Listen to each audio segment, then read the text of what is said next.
I published the book on September 22nd, 2001, 11 days after 9/11.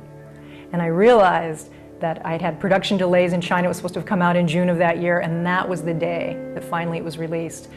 And in those stunned and sober days following 9/11, I realized that it was divine timing that this vision was coming forth at this time, because there was a collective opening of the heart, especially in the United States, and a necessity to face the shadow, to face our shadow, to face the shadow of that whole event, so that there could be greater healing and integration.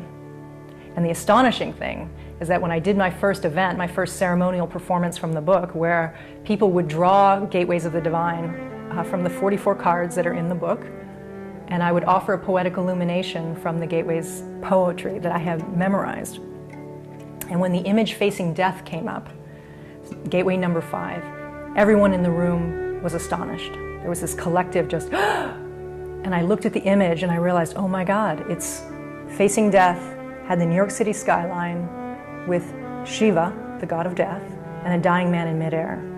That image came through me in 1992.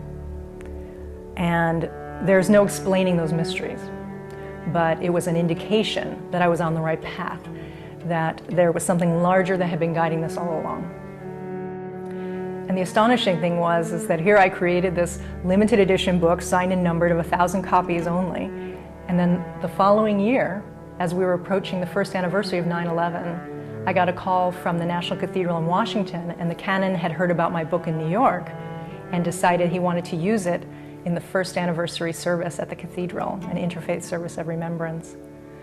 And I went to Washington for that service. And when I walked into the church that day with thousands of people and leaders from all the world's religions, and to know that the healing journey that I had followed so fiercely was now being used in a collective healing service, it was an incredible experience for me. And I was handed the program, and there was a banner from Ground Zero, and at the bottom it said, "Courage is fear having said its prayers."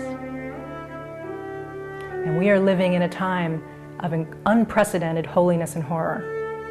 This is an accelerated time where all of us needs to not only heal our personal beings, but truly to bring that integration within ourselves so that we can be living our full magnificence in the world.